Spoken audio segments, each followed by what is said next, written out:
evening and welcome to Rangers Radio. Join myself, Foxchair, on the show tonight. It's Southside and Bridgeman. How are we doing, gentlemen? Hi, good evening, Ox. Fine, mate. And good evening, Bridge. How are you? Oh, fantastic, pal. Thank you. Can I just say a big good evening to you two guys? Huge good evening to the guys in the lobby and to all the Rangers fans listening in all over the world. Good evening. Welcome to Rangers Radio. How are we doing, Southside? How's things? Aye, mate, good. Just looking forward to countdown to Saturday, mate, you know. Just looking forward to that, but everything else is good, mate. Aye. I mean, obviously, we say it all the time. Nene's a fan of these international breaks, but they are. Nah, mate, it's just 10 days of boredom, isn't it, until we get to see the Rangers again. Exactly. But I took a Maddie there the other day and I went and booked that training session for Thursday. Oh, there's a certain person from northwest of the city who'll be attending that. Oh, is there? Aye. All right. No, mate, I'm no one for getting names away, you know what I mean? Aye, I just thought I'd seen the email come in, so I thought, why not? Get in and see what it's all about. Aye, you've got to watch what you send late at night when you've had a few drinks. Aye, mate. Aye, as long as it said Rangers on it, I didn't mind. Bridgeman, how are you, mate? How's the day been? He's put himself on mute there as he went to talk. Put myself on mute. Did that habit of doing it. Sorry, yeah, I'm a very good pal. Thanks very much. Pressure's starting to ramp up a bit of move, so but it's all go. Everything's all rolling. Faster than a speeding bullet. Mm-hmm. Overtaking. How are the lamb chops? Nice, mate. The lamb chop are just beautiful. Double loins. Double loins. None of your rubbish outside. None of your rubbish. Oh, you know. No, would never expected anything less with a Bridge. Just incredible. Just incredible. Oh, I can't say it. My wife's a fabulous cook. She really is a fabulous cook. Corn and bread and Partick Cross. Absolutely brilliant, lassie. Brilliant, lassie. I don't hold that against her. You know, but aye, right, okay, Southside, we're building up to this game. It's a big game for us, eh? Aye, mate, definitely. Top of the table clash this week again, you know. So, it's a massive game. Obviously, we're hoping the players will all come back injury-free and some might be a wee bit fresher than others. But aye, mate, it's a massive game to put a statement out there for the rest of the league, you know. Mm-hmm. And if it goes well, the minimum will be 4 points clear, eh? Yep, that's it. Starting to cement the difference between us and the rest of the teams round about us, you know. So it's a good chance to hopefully do the business on Saturday and then get a wee run of games together that we've got coming up. That's the way we see it, mate. Mm-hmm. We looked loosely at the fixtures ahead, mate. Last night, Bridge, we gave them a wee study. Obviously, we start at home. We start at home at Hearts, then we've got the European tie. Then we're away to St Mirren. Then we've got Aberdeen. You know, so we've got a run of games that I think they're all winnable, Southside and Bridge. Aye, mate. We certainly starting on Saturday, it should be a winnable game for us, you know. And then, like you said, Aberdeen, we've got Aberdeen at Ibrox in a midweek and St Mirren away. And then we've got the European game before it. So, aye, mate, we're looking to take all points, and I believe that it's possible, mate. You know, we're champions and we're top of the league. We've no Oz we've really done is no played so well. So if we can put a performance in as well, but the most important thing is to get the 3 points, mate, and I believe they're all winnable. Home to Aberdeen, away to Motherwell, away to Bromby, and then we play on Mark Haley's birthday, the 7th of November. We play Ross County at home. You know, these are all games we should be, if we're going to win the league, Bridge, we should be winning. Absolutely, and the way we've been playing lately, starting to pick up a wee bit, so there should be no holding back now for Rangers. That every team in the league, all obviously want to beat us, but we should have too much for all these teams. We should have too much, and that's my honest opinion. I wouldn't lose any sleep, in all honesty, talking about these teams. We're better than them, and the players should know it, and let's hope they do know it, but with a bit of humility in it. Try to rub MD's nose and things. We know we're better, and that's all there is to it, in my opinion. Aye. Well, we don't want to get too far ahead of ourselves, but it's fair to say Southside will get some good ties at home. We expect to win them. I don't think there's anything wrong with that, is there? No, mate, I was just about to say, probably when you look at the wee group of fixtures, probably Motherwell can be sticky, but we usually grind out a result there, you know. So that's about the only one that I'd say possibly it's a harder game. I think going to St Mirren Park, Off Street, whatever you want to call it, we should be able to go there and win. We've had a couple of late goals and that there over recent years, but no, we should be going there and winning. And the game at Ibrox against Aberdeen, that's another winnable game for us, definitely. Well, I tend to agree with you, mate. I tend to agree with you. I'm looking for a positive return in all these games, if I'm honest, Bridgeman. Well, I think I mentioned last night when we were talking about it just for a couple of minutes. I was saying we'll get 7 games we spoke about last night, and ahead of us we get 7 games. And I'm not a great man for looking that far ahead. I'm a game at a time person, but I would suggest that we'll get a great chance. And among all of that, I think we should be able to handle every single team and get 3 points in the league and get 2 wins in the Europa League. That's my view. Well, I'm glad you mentioned team there. Mr. Southside, what did you make of Fox's ruling last night? I agreed probably with most of them to a point, if I'm honest. I think a lot of people had the sort of players that he picked. And that's the thing, mate. You could have picked loads of different teams, I think, was his front three, McCoist, Laudrup and Derek Johnson? Yes. Right, aye. Well, if that's what the majority of the people picked, mate, and he agrees with it, what can we say to that? Aye, McCoist played with the 2 of them, eh? Aye, Mr. Goals. Aye. Throw in DJ's goal. Aye. Yep. I was saying, Southside, that if you look through our history, it's amazing how many of our support would agree that McCoist was the best centre forward. But if you ask them to pick a team, there's some of them would think, well, if it was a 4-3-3, then maybe we'd be better with Haitley in there, or Morris Johnson, or another, you know, in a 4-3-3. But McCoist was absolutely brilliant in that place. But a lot of his games was played with Mark Haitley, certainly latterly anyway, and he was absolutely dynamite with him. The pair of them really matched up. I'll check that. That's a bold statement of me. And I think it is. In the last couple of seasons, I think he played an awful lot of games with Mark Haitley, because for about 18 months he wasn't getting a pick. It was Morris Johnson and Haitley were playing, and it was coming on as a sub-retina, you know. A fantastic centre forward, fantastic goal scorer for us. I'm just checking that out for you, Bridge. 585 games, 362 goals. And who did they play with the most? Let's see. Richard Gough, Dave McPherson, Ian Durrant, Stuart Monroe, Chris Woods, David Cooper, John Brown, Gary Stevens, Andy Gorham, Terry Butcher, David Robertson, Ian Ferguson, Stuart McCall, then Mark Haitley. So I suppose striker-wise, it was his 2, yeah? Yeah, I would have thought so, yeah. He really did have a great partnership with Mark Haitley, fabulous partnership. And we were very lucky as a club and a team to be able to witness that and watch some tremendous performances by him. They'd only started 106 games together. Yeah.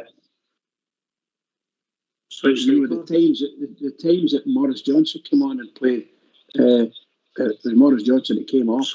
Somebody's I tell you something, we can hear something in the background. No, anyway. Right. I think what you're saying is they had a great partnership, you know, and it did work. Alan McCoist just sort of ran into spaces. Haitley came out, I didn't sort of flicked it on and they knew where to go. They had a telepathic understanding. I think when Mo played up front with him and Ali was on the bench, different type of partnership, and it worked for so long. Then Ali gets back in, scored goals in big games, cup finals and that, not so great in Europe. Although he's got a number of goals in Europe. But Oh no. I mean, you can say, okay, Derek Johnson, different type of player. We played to his strengths, greatest header of the ball I think we've ever seen. So, could he play in the system that we play? His target man, he's a number 9. Give the ball up to him. Wasn't he just all about heading the ball? Derek Johnston could bring the ball down and could pass. All right, game's a lot quicker than it was when he played, probably, but I still think he could have played in that system. When McCoy's playing in the roof row, was that the point? Aye. That's the point Fox was trying to make. He was a big advocate of having Derek Johnson in the side, leading the line. Fox was. Well, Ali, that's what Ali fed off of, didn't he? If somebody led the line, he fed off them, didn't he? So Big DJ is perfect for that, isn't he? And Laudrup, would you tell him? Just tell me you can do what he wants.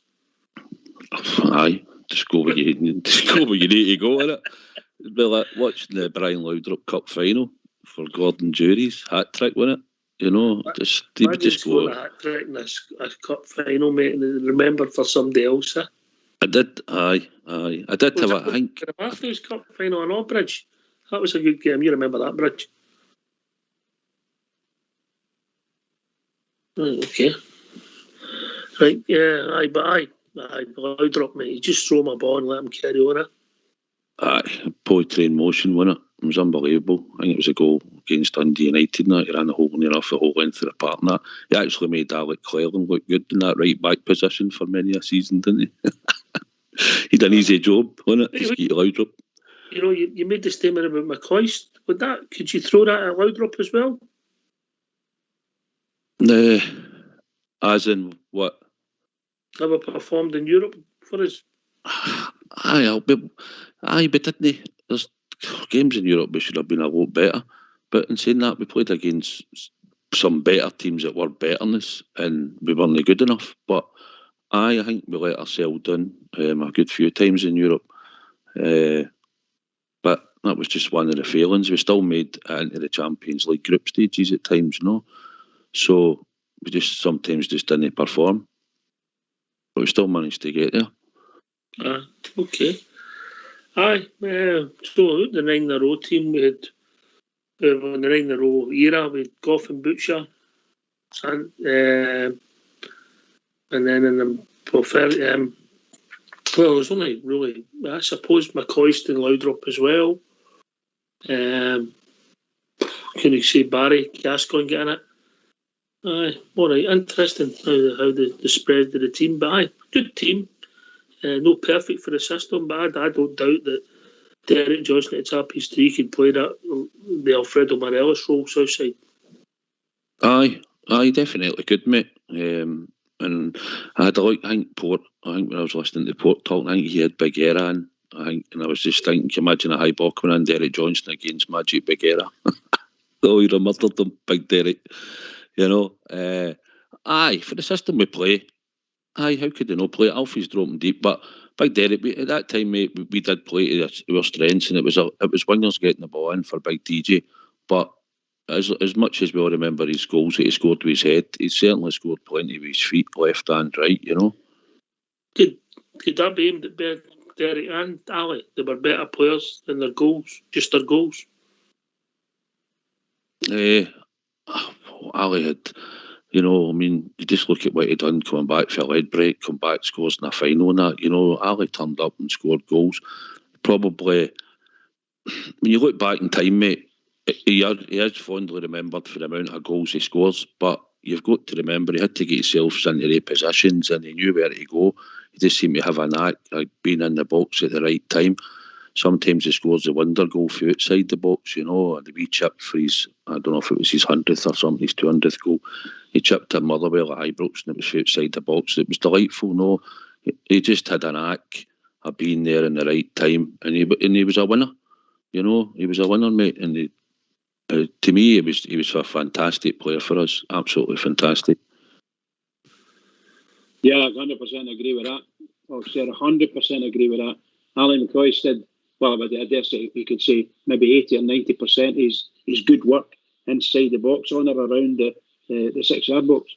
He seemed always to be there when the ball came around. And by the way, he missed a few as well from that distance, but invariably when it ended up in the net. So I just think I think anybody who picked Alan McCoy in their team, they were picking him because he was sniffing around the box and getting goals. But to expect him to go up and win headers, as we do at the present moment in a 4-3-3, we expect somebody to be up there, and he's when we put the ball up, they're expected to get it, hold it, and make use of it. And Alan McCoy could do that, but he'd be exhausted. You couldn't keep doing that to them in today's game. He couldn't do it. I wouldn't think so.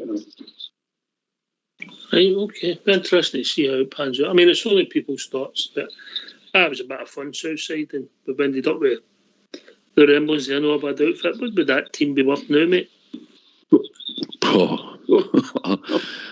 Laudrup, oft, plenty, mate. I don't know what it'd be worth. You could probably win it, but if you weren't seen, we're just transferring him out of Scotland. But Brian Laudrup on his day, I know when you look at some of the players' prices, 200 million. Brian Laudrup. And the day's prices for some of the players that they're looking at the now. A Gascoigne at his prime. And I think McCoy still in his pomp would have been a fabulous one of these really high priced strikers. No way, they'll make a lot of money for him. That's for sure. That's the end they wanted to buy him, as you know. But it was a great, well. By the way, it was well thought of throughout the English leagues. Well thought of. Who went for the most money in that team? I would say Barry Ferguson. Would that be right, Dan? I think he went for, was it 5.5 or something? 5.5 to Blackburn, £6 million, wasn't it? I thought Barry was a great player, mate. I know some people don't like him and that, but I just thought he drove the team. He came in at a young age. He played with players that had played in World Cups and all that, and European Championships. He was young. Sometimes games against Parma, Stuttgart, Leverkusen. Fantastic. He was outstanding. For me, his best performance, maybe two performances that stick out. One in our blue and one in Scotland's blue was at Wembley when Don Hutchinson scored in the Lovenkrantz Cup final. I thought even though Lovenkrantz scored the 2 goals, I thought that Ferguson was the best man in the park by a distance, mate. Aye, a pure winner. He definitely. I think I wanted my captain to show in the park. To me, that's what I want my captain to do. Drive a team forward and that. Show a bit of passion. And he understood the club and what it meant to the support, being a supporter himself as well, and his brother being at the club, obviously, and being around the club for a young age. Rich, I can't disagree with that. No, that's absolutely brilliant. Barry Ferguson was an inspiration to Rangers for a number of seasons, and the fans absolutely loved the way he played, and they loved the way he led. And when he puts that, you get in there, pointing fingers and like that. They loved it. Although he didn't do a great deal of that, but my goodness gracious, he led the team well, and for being so young, absolutely brilliant. And they did get some money for him. I love the way he played football. I actually did like his young brother, his older brother, I should say, Derek Ferguson, when he came into Rangers. He was a smashing player as well. So a real good family there for football players. Real good family. Aye, I mean, Derek came in as a young man. Had a successful career as well, but not quite. Some people would argue he never fulfilled his potential, wouldn't he? Southside, no? Aye, he spoke about it in the past. He didn't fulfill his potential. He did have a couple of niggling injuries, and it took him sometimes times to get back. And then I think he talked before, as soon as he stole his place in the bench when he was back, and he thought he might get in the team and stuff. But aye, he had some good games for his mate Derek Ferguson, but injuries and that, and then eventually we sold him, and I think we got nearly about 700 grand back in the day from when we sold him. Mm-hmm. Just changing the subject to going on to the centre halves, the 2 centre halves, Goff and Butcher played 91 times together. A formidable partnership that would have been at any time, Bridgeman. Certainly as a double. They would come up against any twin centre halves anywhere in the world. They were absolutely brilliant together. And I must have been the man cheering the loudest when Terry Butcher came to Ibrox. And I know that when he was younger, we tried to get to Richard Gough when he was playing as a right back at Dundee United. But I was awful pleased when he went to Spurs and we went down and got him. By that time, he developed into the player in that area, in the centre half area. Wonderful. What an exponent of football, they two. Brilliant. Spared to nothing. Many times you see bandages on their heads, blood running out of them. Magic. Left and right, pace. Absolutely. Yeah. Power with Butcher. Passing with Butcher, south side athleticism with Gough. What a combination they were there. Aye, mate, it's your dream partnership at the back. 2 leaders, no, 2 captains, 2 guys that would just put their leg or their head in straight away to block or tackle. Winners. And they could play. Big Gough could pass his goal. He scored up against them at Ibrox when we were down to 9 men. Always be remembered for one of that. I'll always be remembered that one. But, wonderful, wasn't it? Wonderful. It was amazing. But everything I've said about the 2 of them, and obviously Big Gough's got the 9 medals, But he epitomised everything about a captain as well. I've said about Barry, he was a leader, and he was a winner, and he was a good football player, mate. He could ping a ball as well as good in the air. So, and Terry Butcher, apart from the odd own goal that he conceded. But he came up here and he obviously got the passion. He put the odd hole in the door and stuff like that, and he got it. But also played World Cups, gifted player, phenomenal to watch. And it was a delight to see him when he came up here, mate. England's captain coming up to play for Glasgow Rangers.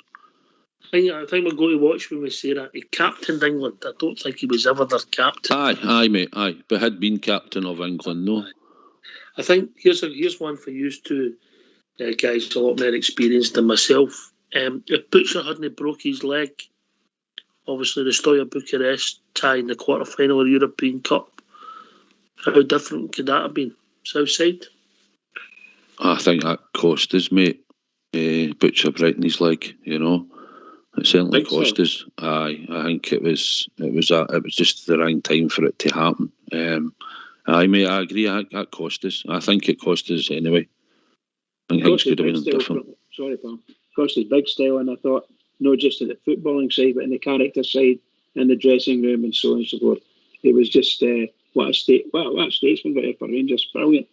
I was fortunate, and maybe among others, I was living down in Nottingham and used to go and see him when he was playing with Ipswich Town and captain of that. And when we were going to buy him, I was actually hopeful that we would go and buy the 2 of them.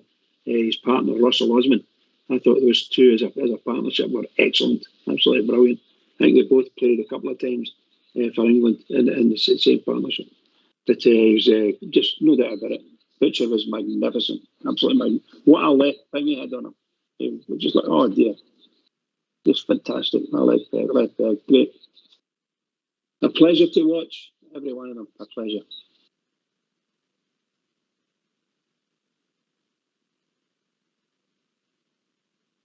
Oops. Have I said something wrong?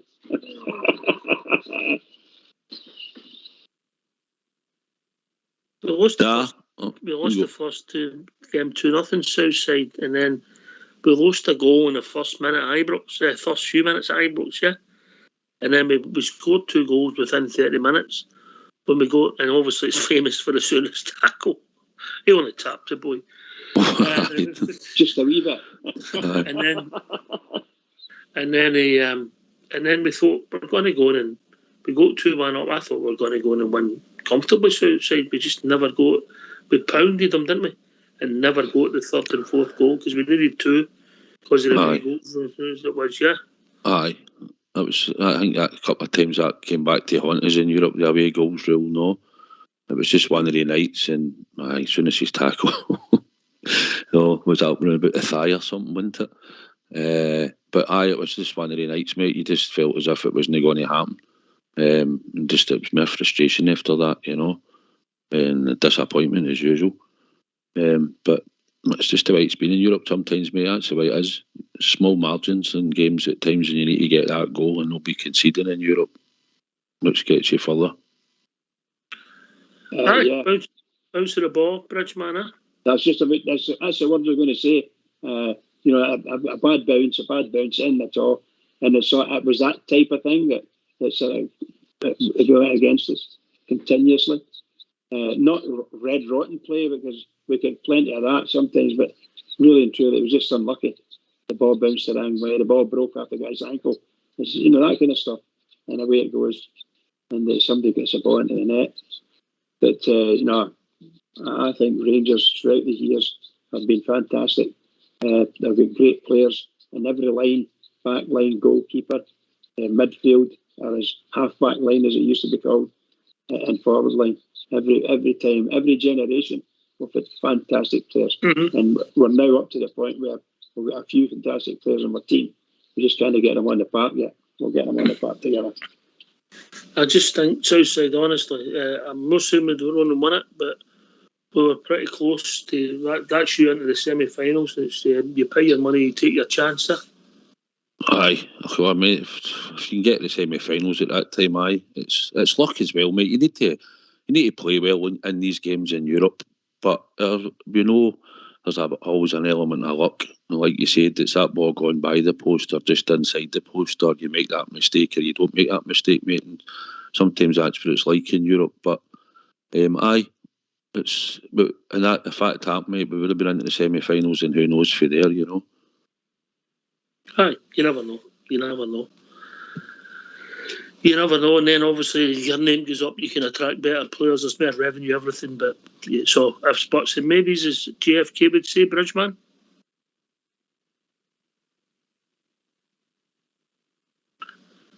Last call for Bridge.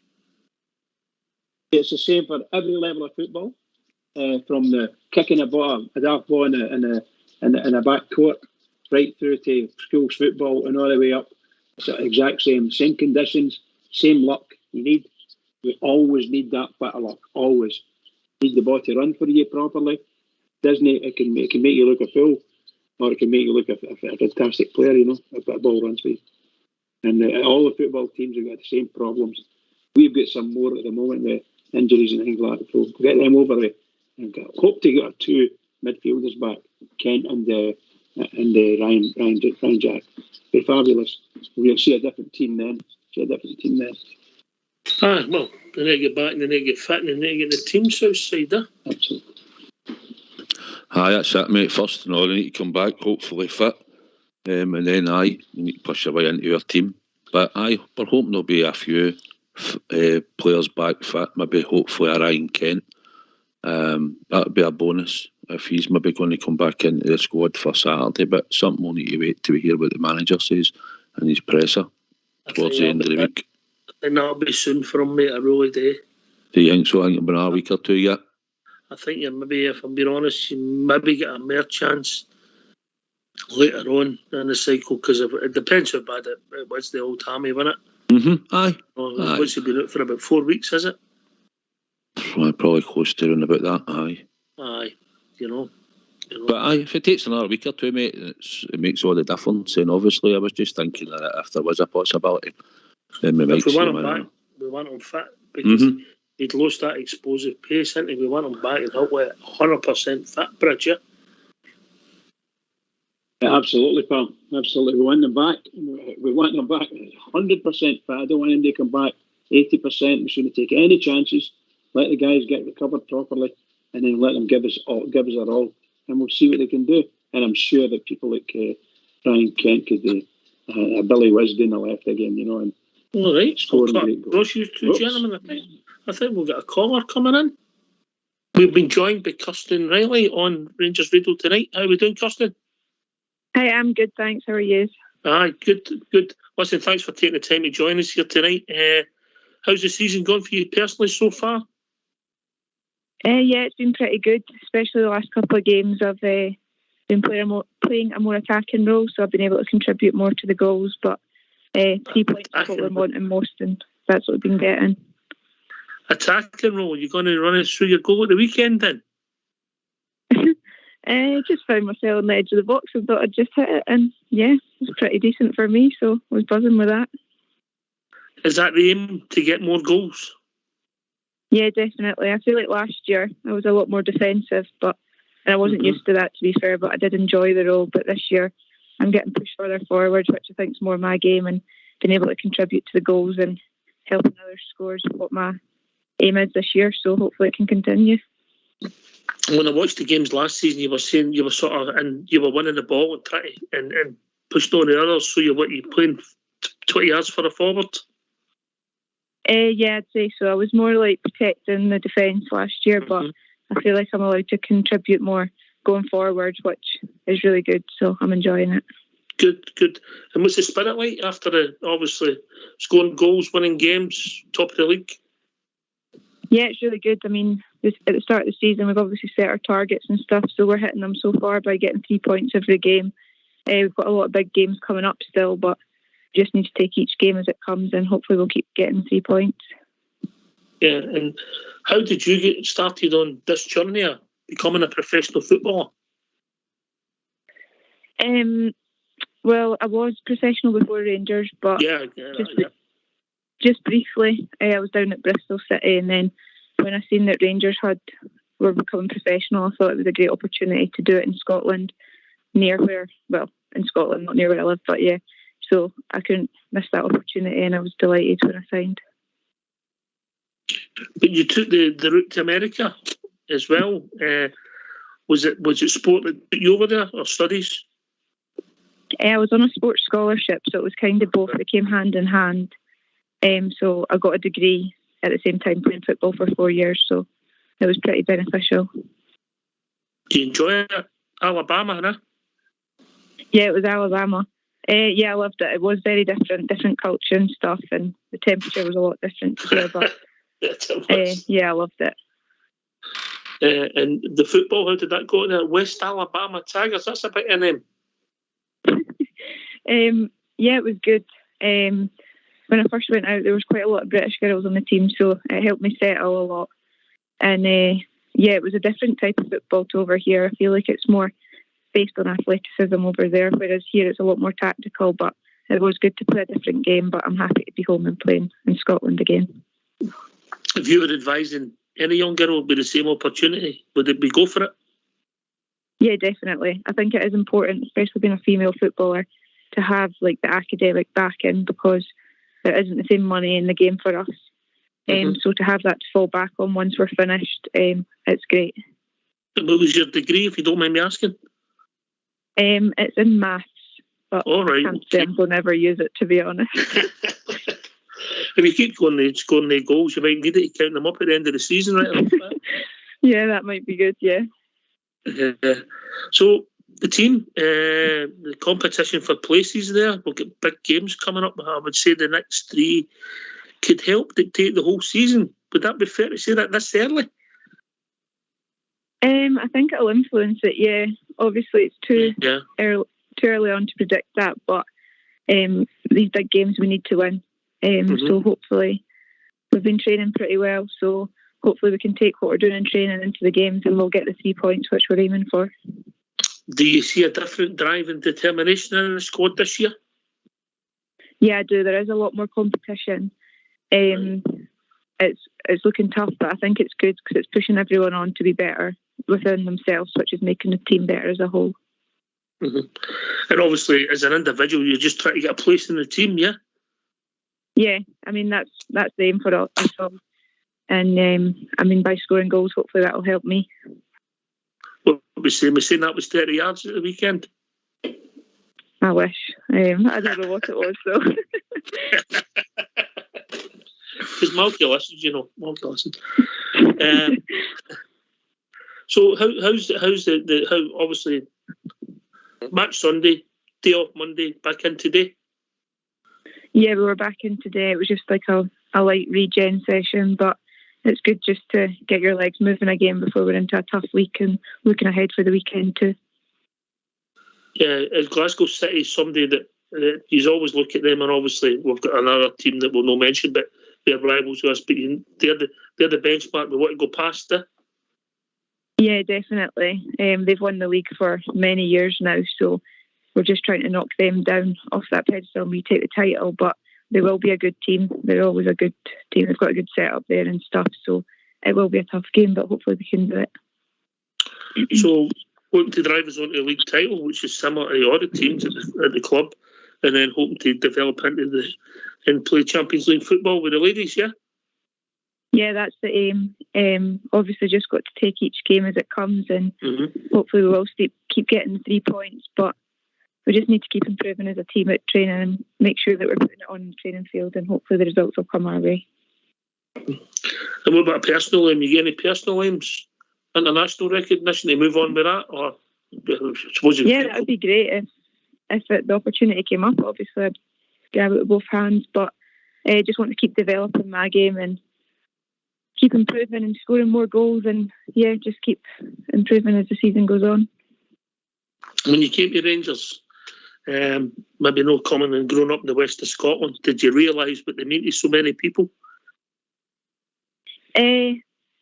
Yeah, I did, to be fair. Like I've been a fan of Scottish football for a long time, so I knew that the club was really big and stuff and had a big fan base, so it is really great to see that a lot of the fans of the men's teams also now coming over and supporting the women's team too.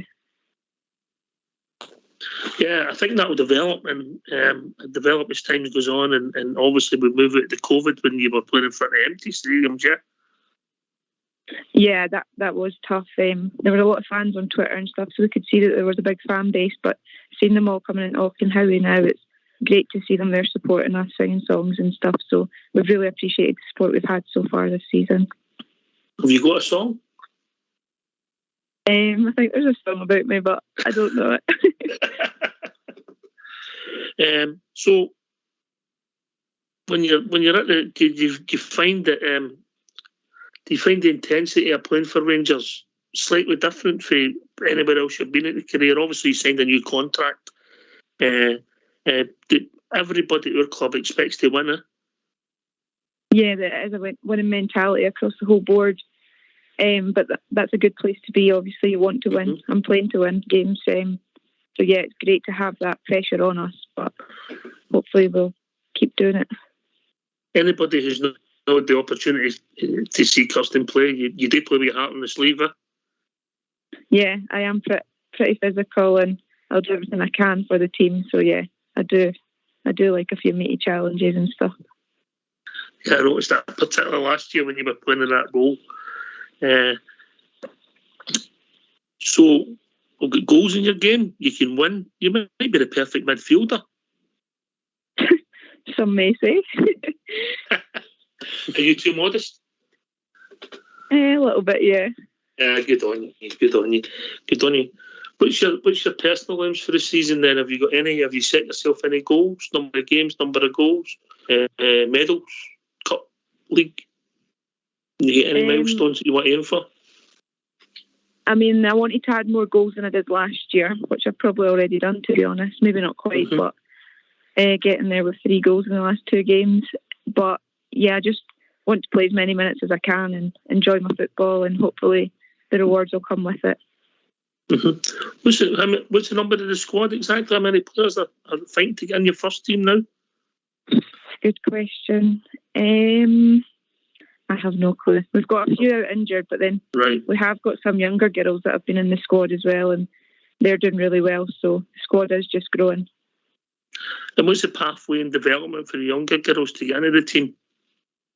Well, we're seeing it a lot more this year, but we've had 3 or 4, well, more than 3 or 4, but there's been 3 or 4 consistently training with us, and they've been getting in the squads, they've been getting game time and stuff, so you can see that the pathway is there. They've came up from the under-19 squad, but some are even younger. There's a 15-year-old that's been playing with us, and she's been doing really well. So yeah, the pathway's there, and they've just got to aim high and they'll achieve it like these young girls. For a daily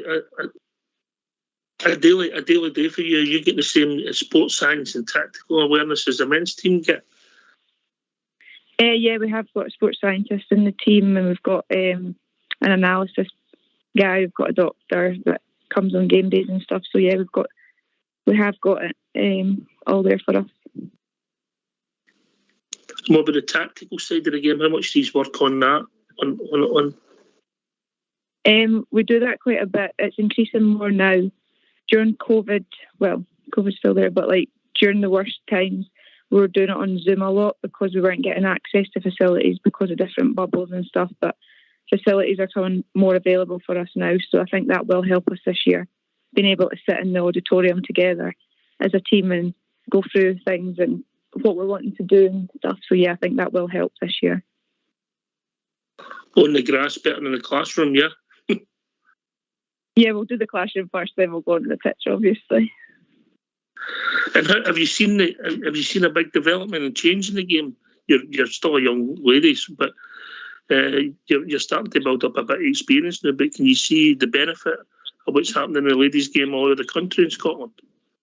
Yeah, it's definitely growing. I've been playing apart from when I went to America, I have been playing in the top league in Scotland for quite a few years, but you can see just with the attraction of like international players from all over the world that we are managing to attract better and better players. So the standard of the game is just going to keep improving, and with there being 3 fully professional teams now in our league, hopefully more will join us. It's just going to keep improving, and that's just going to better us all. Yeah, and who are the young players you mentioned? Who are the young players to watch out for that you've picked up so far? No, don't want to put too much pressure on them, but who are the ones that's grabbing your eye when you're in training? I think, to be honest, they have all done well. The 3 that have been in with us the most is Emma, Jodie and Kirsty. They're all little ballers, so yeah, they're doing really well. And what's it like working under Milky? Yeah, it's good. He likes a laugh and stuff. He doesn't do so much on the training pitch as such. Kevin Hadji will take that, so Milky will more stand back and observe, but yeah, it's really good. He's a bit of character. We had him on. He had quite a few stories to tell us. Yeah, I'm sure he could be there all day telling you stories. And a bit of career as well. Yeah, I know. He has. He's been about, but got lots of experience. Right. Listen, we wish you all the best for these big games coming up, and for you personally, we hope you get in the team and score the 30 yarders. We'll stick with 30 yards. Yeah, it sounds better, yeah?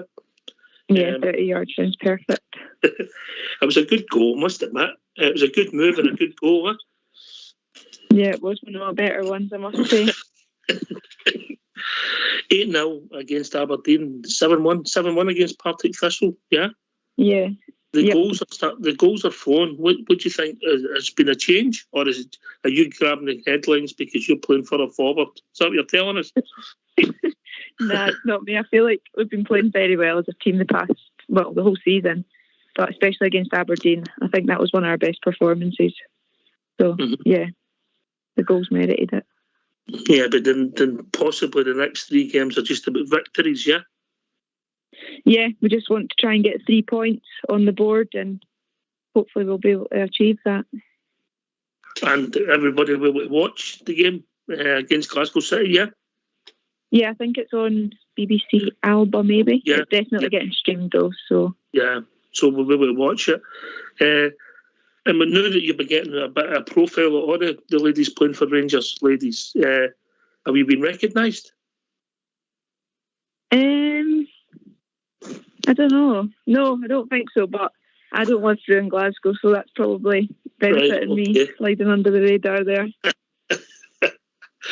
It's a unique city, Glasgow. Unique city. No, okay.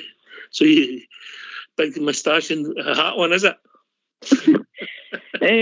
When I'm in Glasgow, yeah, which isn't very often, so that's a relief. What about now that COVID's coming to an end? Is there a social aspect to the team?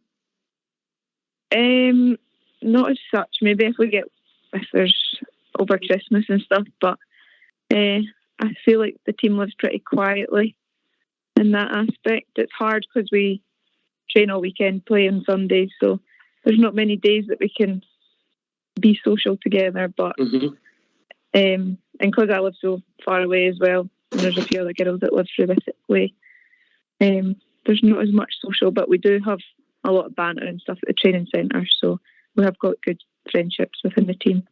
Who's the characters, Kirsten? Who do we want on here? Who's the characters? Come on, tell out them. Sam Kerr. Right. She's a good character. And so is Rachel McLaughlin. Right, okay. Yeah. Right. Personally, just quickly, I touched on it. Obviously, you're hoping to get international recognition, and obviously, the Scottish international team's doing okay, yeah? Yeah, they are doing really well. They just selected a squad today, so hopefully they've got a couple of games coming up. Hopefully they'll get good results in the 2 games. But to do that, you have to get a regular start in the first team and be scoring goals like you did on Sunday, as I've mentioned already. But obviously, consistently, you will grab the headlines, and if you do it in big games, yeah? Yeah, hopefully that's the aim. But yeah, just got to keep playing my game and see if I get noticed. When will you turn your attention till Sunday, tactically? I feel like we're already doing that, to be honest. Right. After Sunday, our attention turns to the next again Sunday. So, yeah, I feel like we're already there getting our heads prepared and stuff. And training this week will be a lot of tactical stuff. So, yeah, our focus is heading that way. The games against Glasgow City, obviously the first one, we ran out quite comfortable. Then they were close, yeah? Yeah. The first one we played really well in that and took our chances. And the other 2, I think it was, they were pretty close, but it was just silly errors from us as a team. So hopefully we can eliminate them and we'll be able to get a result and finish it at the other end. Yeah, I mean, I think we dominated from memory. I think we had most of the play, but we just couldn't finish, yeah? Yeah. And we've brought more attacking players in this year, so hopefully that will help us in finishing these chances. And you can see that from the games we've already played with the number of goals we've been scoring, so hopefully we can take that into Sunday. And on a personal, do you get much support? Do your family come through and support you at the games? Yeah, my whole family come to every game. Whether it's in Glasgow or America, they're always there. So, yeah. All right, okay. Did anybody go with you to the States? Nah, I went out myself, but they came out for half the season every time to support me. The season is very short, so that sounds like a long time, but the season's only like 3 months, but they caught most of the games, and if they weren't over there watching it, they would be at home no matter what time it was, watching it online. All right, okay. It's great to have your family supporting you, yeah? Yeah, it's really good. I love that they're there supporting me the whole time. Are you going to work on your goal celebrations? I know they're pretty poor. My dad told me I need to improve them, but I just don't know what to do. Who would you speak to improve that? Who would you speak to? Have you your choice of any pro in the whole world? Who would you speak to? I don't know, because I'd end up trying to do it and I'd just embarrass myself. So I think I just need to stick to my wee stick my arms in there type thing. And who were your favourite players growing up? I can't say I really had any. I just watched so much football that I never really had any idol as such or favourite players. I just watched every game really that I could, and I still do, to be honest. Any game that's on the telly I'll be watching. Right, so you're not only you're a professional player, you're an Iraq as well, yeah? Yep, that's me. Brilliant. Listen, Kirsten, first of all, good luck for the upcoming games. Thanks for coming on here. It's been a pleasure talking to you, and give us more goals like you did on Sunday. I'll try my best. It's been good speaking to you. All right, you look after yourself, and we'll get the girls on. If you'd recommended their characters, we'll have them on, yeah? Perfect. All right. Thanks a lot, Kirsten. Thanks. See ya. Bye.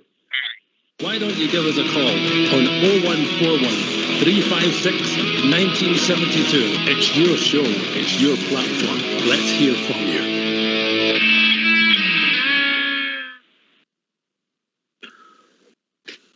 I'll be back, gents. Yep, buddy, I'm back. Yeah. Well, I'm here. Yep.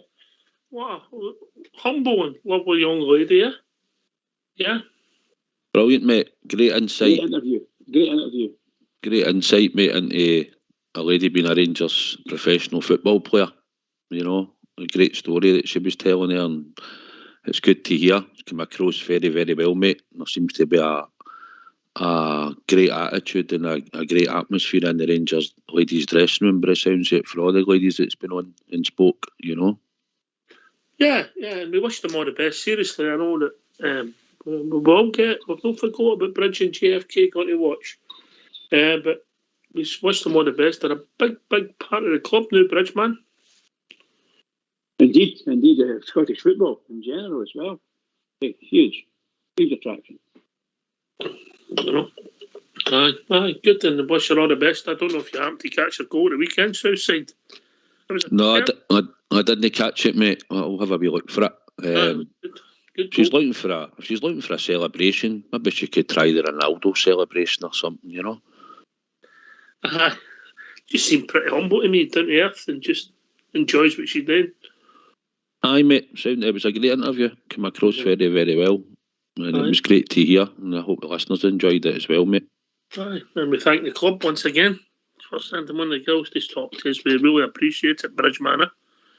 It's fabulous. Just fabulous. By the way, well done, Oxford. Another smashing No, interview. don't want to be, mate. Don't want to be. No, I'm saying it wasn't shit. The last came across really well. Right. Really well. Really nice girl. Really nice. A credit to herself and her family, more importantly, and the club, Southside. Yep, mate, aye. But she just sounded very bubbly, mate, and like you said, she did come across very well, and we're hoping the girls will have a great season and go on and win the league, you know. Yeah. And I don't think they'll realise the reception they'll get if they get that league trophy at Ibrox Bridge, yeah? Oh, wow. I better believe it. It's going to be massive for them for the rest of their season, and now massive because they're doing very well. I think is it 2 points ahead there? So, yeah, just great. So you can keep that up. See, every game, capture the game, win the game, and just take it one step at a time and look forward to it. That's the best thing you can do, look forward to it. Aye, big game, big run of games coming up from Southside to play. If you like, I think the league's between 3 teams, and we play the next 2 of them in the next 3 games, mate. So they've got a big run of games coming as well. Yeah. Aye, well, they sound, listening to Kirsty talking and that, they sound like they're preparing for it, and they will be prepared for it, and they're scoring a lot of goals, mate. So we'll wish them all the best. That's certainly what we'll do. We'll wish them all the best. Yeah. Right, come and join us. What's the number, Bridge? The number's 0141 356 1972. We need you to phone in, come and speak to us, or we'll maybe have to think about our times for the next international break, because it is a call-in show, Southside. Yeah, aye, mate, it's a call-in show. I'm sure there's probably people out there listening, so come in and join us. You can ask us anything within reason. About anything, we're just taking any subject now, random. Why no? Just take anything at all. As long as you have a wee hint of Rangers about it. Just a wee hint. You can take your DIY, Southside, any DIY. Bridge, you can take the cooking ones, yeah? Oh, yeah, great. I'm into that. No cooking, I said, no eating. Are you just going to stick to the knowledge, Ox? I missed it. Anything. Just Charles. Anything. No, he's keeping himself for the charm. That's what he's doing. No, mate. Me mixed up with Fox. By the way, I have to say, I'm very pleased to hear Fox. His voice is very strong now. Really good. Yes. I was speaking to somebody who remained nameless, but he was this northwest of the city. Said that Fox will come into the race night like Huggy Bear.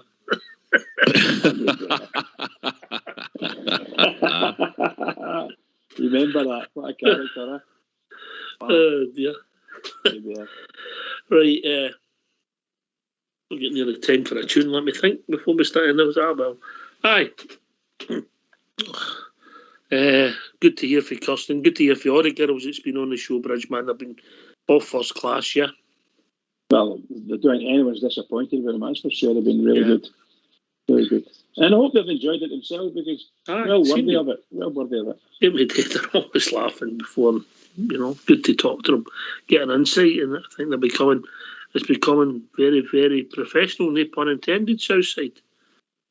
Aye, mate. The fact that it has went professional, there's a couple of the girls I think have been and done the scholarship in America, and obviously then come back and joined Rangers, you know. But no, it's professionally run, as you mentioned, doctors, and we've got the sports scientists and all that on board. And aye, everything's geared up positive for the girls, the same as it is for the men's team, mate. So it's like they say, there's a no excuse culture. Just go out, try your best, and hopefully that'll be good enough and we win. You know, but it's great to hear the girls that's all been on for the Rangers team as well as the manager and that. And it's good for the show, and it's good for the listeners to hear an insight into the players that play for the Rangers women's team, you know. And they're building up their own support, aren't the people going along to their games, you know. Yep.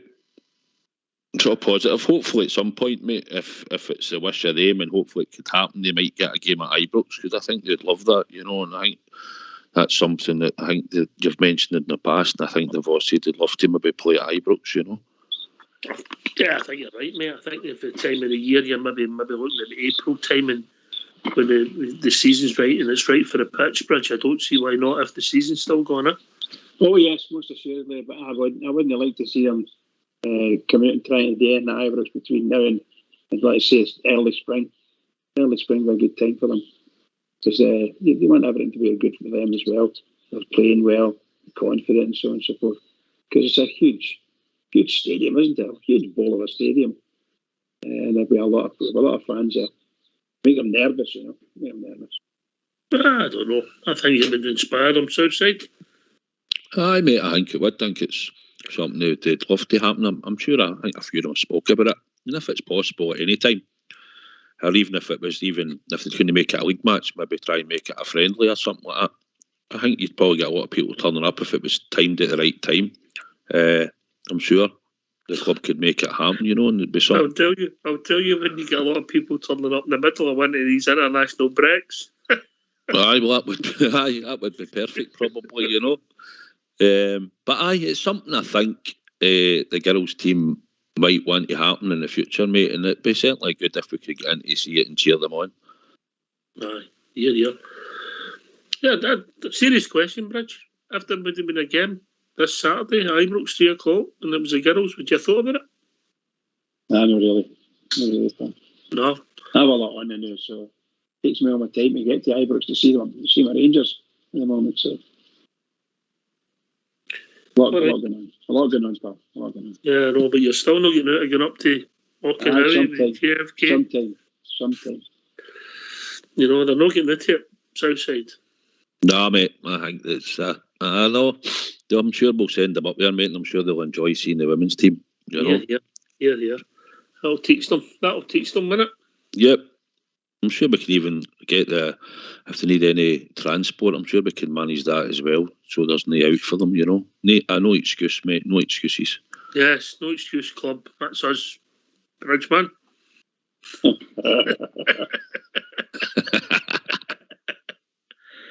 Right, we're going to have a tune in a minute. Then we need people to join us, Bridge, don't we? We do indeed. Come and join us. 0141 356 1972. Come on and talk about the Rangers. Get yourselves on mute, because we're going to have a tune.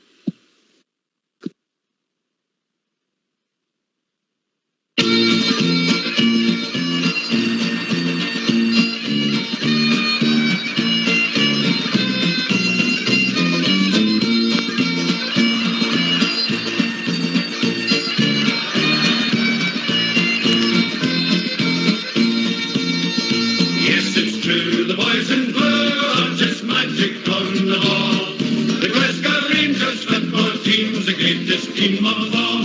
We support the Glasgow Rangers, do not Ibrox is the place, and we will follow in the championship race. Yes, it's true, the boys in blue are just magic on the ball. The Glasgow Rangers football team's the greatest team of all. It's true, the magic boys in blue are the best team in the land. You've got to queue and govern to get a ticket for the stand. Yes, it's true, the boys in blue are just magic on the ball. The Glasgow Rangers football team's the greatest team of all.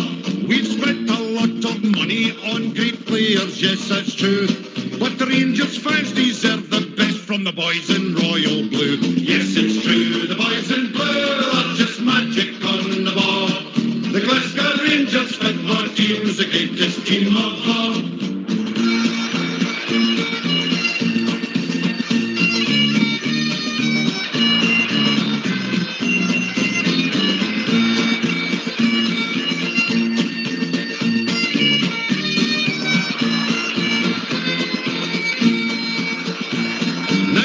Ago, the story, it was dismal, full of gloom. Now we're building an extension for the Ibrox trophy room. Yes, it's true, the boys in blue are just magic on the ball. The Glasgow Rangers football team's the greatest team of all. In Europe, we'll be travelling by land and sea and plain.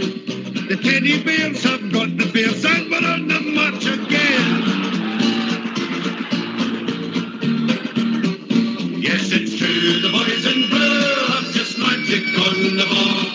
The Glasgow Rangers football team's the greatest team of all. Yes, it's true, the boys in blue are just magic on the ball. The Glasgow Rangers football team's the greatest team of all. Yes, it's true, the boys in blue are just magic on the ball. The Glasgow Rangers football team's the greatest team of all. Yes, it's true, the boys in blue are just magic on the ball. The Glasgow Rangers football team's the greatest team of all. Yes, it's true, the boys in blue are just magic on the ball. The Glasgow Rangers football team's the greatest team of all. Why don't you give us a call on 0141 356 1972? It's your show, it's your platform. Let's hear from you.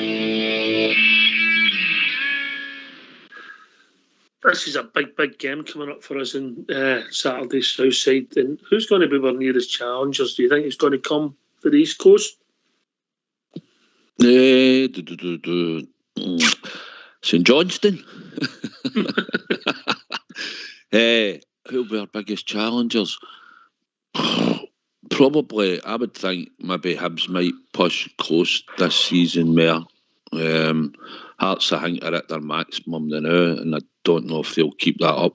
Obviously, they might manage to beat maybe St Mirren's and Livingston's and that, but I don't think they'll have it when it comes up us, and maybe even playing Hibs or even a game at Pittodrie against Aberdeen could probably turn them. So I maybe think Hibs might last a bit longer than most, mate.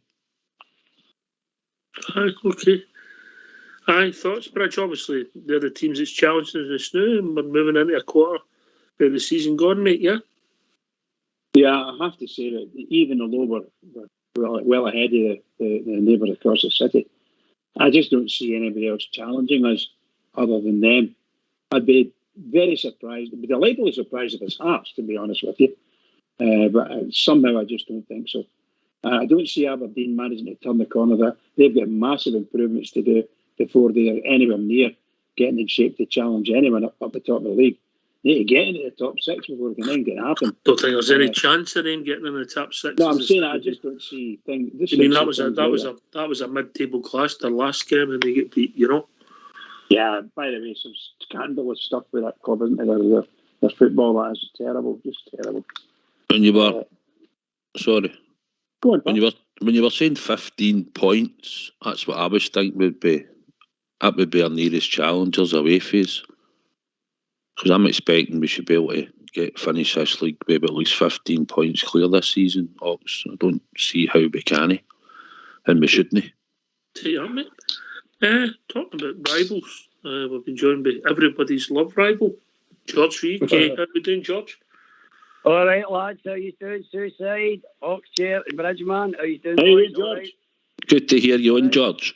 Absolutely. Good to hear you, boys. Good to hear you, man. It was just saying to Fox, it was just same as I'm suffering for a bit of man flu, you know what I mean? And the dentist and all, man.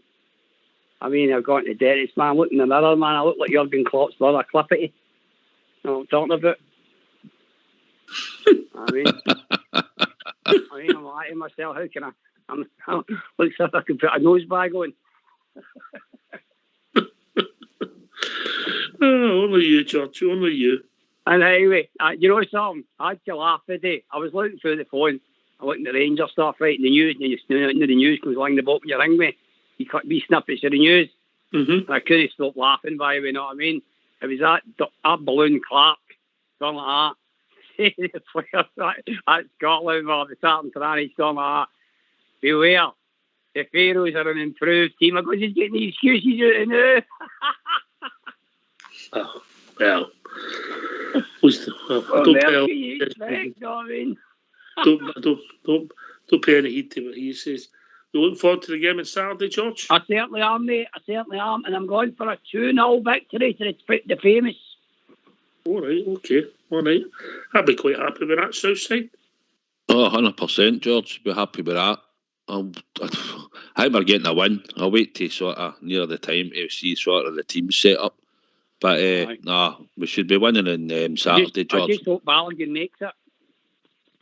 Well, aye, we'd obviously hope he makes it. I know. We don't know the extent. We'll probably not hear that till Stevie G does his press conference. Do you know Kermar will be jet lagged? It's a Thursday game into it, George, late on or something. Or mid. Well, it's a hell of an amount of travelling, know what I mean? You might have to consider he might have to go on the bench possibly, but who knows, George? You never know. That's that mucker, know what I mean? We'll start getting a better idea as the week builds up, George. And I think it was Southside mentioned earlier on that maybe if Kent's fit, we don't know, you know? Oh, that'd be absolutely brilliant news. That'd be absolutely brilliant, man, to hear him back on the scene, man. Honestly, man, we've been missing him. Missing him on form, you know what I mean? Aye.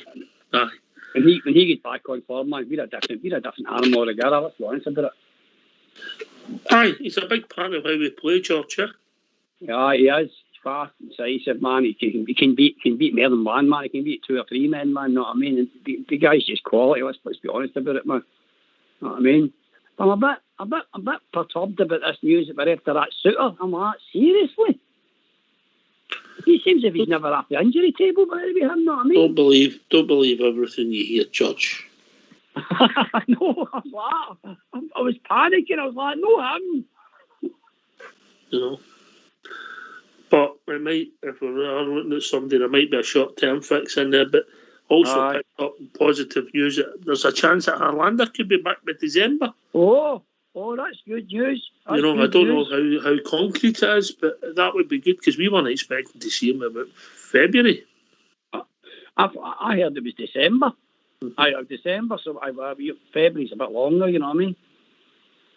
February's past the new year. You know, and obviously... Which seems an age away, you know what I mean? Was it not December for getting back fit and then get himself back into right fitness, you know? Maybe you're right, Brad. Maybe you're right. You take it as it comes with a long injury, didn't you, Brad? You never see me go to plan, did he? Absolutely. You know, remember your mate John Eustace? John Eustace. What's the latest on John Eustace? He's nearly ready. He's nearly ready. 2 weeks. It's a bit like Ryan Jack, isn't it? Things, you know. Well, again, hopefully we get positive news in Ryan Jack on Friday in the press conference, George, yeah? Did he not say, by the way, a picture on Hingby, what you call it, but it said a picture, showing a picture, I'm on the grass again, which was good news. Aye, well, we've got the same with Fox, but we're trying to get him off it.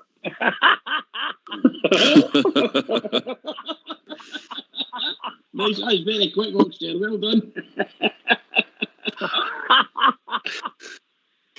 You know. Oh, the old Jamaican Holborn. Aye, it'd be great to see Ryan. I'm talking about a fit Ryan Jack, first and foremost for himself. Aye. You know, he's nearly lost it. I was watching a few games, by the way, European games when he was in it, man. And by the way, man, he's better than the Yankee is, know what I mean? You watch the games, you go, like, man, he was actually outstanding in that game, know what I mean? A few of the games I was watching. I think the manager trusts some Southside, eh? Oh, he did. Aye, 100%. It's like Ed and George, innit? I mean, you know the job he done when he was there. And now he's been out that long, right? Right, well, obviously, I think Stevie G would have liked him back a bit sooner, but I think we're hoping that he's not going to come back and then he's going to break down. Now, it is possible you'll pull a calf muscle or something, right? And that doesn't mean that that's the injury that you've just come back for. So, we're hoping that he doesn't have a wee calf muscle or a groin injury when he comes back, and that we're hoping when he comes back to play. The other thing I was just going to say, I heard you saying, I hope Balogun's back, right? I do as well, mate, but see if he's no, the support need to get round Jack Simpson, because he's going to come in, mate, and he's going to play. I think, just as we're talking now, I just had a wee think. Now, Tav's not been away, Golson wasn't away, Jack Simpson was there, McGregor was there, McLaughlin was away, so they could have been working on something in the training ground, you know, getting them prepared probably. Now, he's had a chance to see for the outside and that, and he's had a bit, he's been in the team and a lot of people went, no, I don't fancy him. That's everybody's opinion and I appreciate that. But the last thing we need to do as a support is go on his back if there's any mistake or anything like that, because he might, I believe he's going to have to come in and play over the next month to 6 weeks, because I don't think Balogun will play week in, week out, George. So I'm hoping that the support give him a chance, and I'm hoping that if he does play, he comes in and starts to show us that he's got a bit about him. That's that, mate. Man, we don't want to sign somebody, man, that can't do it, you know what I mean? What's the point? It's just a wasted wage, isn't it? I mean, a wasted jersey, you know what I mean? I know, but I mean, it's, listen, George, you're not going to get every signing right, are you? Nah, you know, man. You always get the odd couple, man. It just can't cut it, you know what I mean? It just doesn't mean it just doesn't work for them at individual clubs, you know. It can happen. I mean, the boys the big catch, he's doing all right, eh? He scored a goal when he's back playing. We'll see what it takes us. Obviously, we can bring him back on Christmas, mate, yeah? Yeah, I'd bring him back, would you know? As we sit today, yes, I would. Southside. He's a solid unit, and it's absolutely massive. I think if he's, are you talking about bringing them back? They know bring them back in January, George. Christmas time. Aye, I think the fact that he knows the club, he knows how to play in the defence, he's done it. I think if he shows that he's fit enough, mate, I would certainly bring him back. Aye, and I think he's dangerous in the opposition box and all. I think he's brilliant there. I really do. Aye, I think we've seen that. I think it'd be fair to say maybe he was the best header we had at the club, Bridgeman. Would that be fair? 100%, yeah. Certainly the most dangerous when we were attacking as a centre-half to score goals. He gave us a lot of goals. And he was really good in defence as well, attacking the ball. There's no fear attacking the ball in the air. No fear at all. And nobody's going to push him around. Let's put it that way. Sometimes you get wee nudges. No, they're not going to push him around. He's too big and heavy for that. But the big difficulty we had is when he's playing the left side of centre half, and he was stuck out covering for Barisic or something like that, and the ball ended up at his feet. They just didn't know what to do with it sometimes, you know. I was hoping that Simpson would have covered in there to, you know, in place of the big Katic. But Balogun seems to have taken over the left side and doing no bad. But you're seeing Balogun as well. If he's got to do some wonderful stuff, and he's not going to do it with his left foot anyway. Let's put it that way. Although sometimes he kind of defies logic, and all of a sudden you see a nice pass coming out of it. He loves to run up. Sorry. Here's a question for you. You mentioned Balogun there, Bridge. Sorry for interrupting you, mate, but just a question, please. I'll go to Southside then, George, then your good self, mate. Balogun, he's on a year's contract because is international football a gamble for him? For getting, continue his career ahead where he sits in the game, Mr. Southside? Was he getting a lot of caps when he was doing it with going for Wigan? Oh, well, look, mate, for you know, so that's the sort of thing. Or is he, because he's came to Rangers and he's had the exposure in Europe, is he getting more caps now? That's what I would need to sort of answer, mate. If he's been an international before he came to us, then he's 32. He obviously still wants to keep contributing to the national team. But he's got 40 caps, mate. 40 caps. Right. So it's really something that he's going to. I mean, to me, mate, he might I don't know whether we'll extend his contract after this, so it'll depend where he goes. It'll depend whether he wants to represent his country going forward. But I would think maybe this. I think we need to up the ante when we win the league this year. We need to up the ante in centre backs and that. So if it's just my opinion, I hope he does a job for us this year, but I don't think he'll be there the following year, in my opinion. All right, okay. All right, aye. Obviously, time's against him as well, George. You know, not everybody's as young as me and you. I'm the same, by you know what I mean? But I don't see a fan.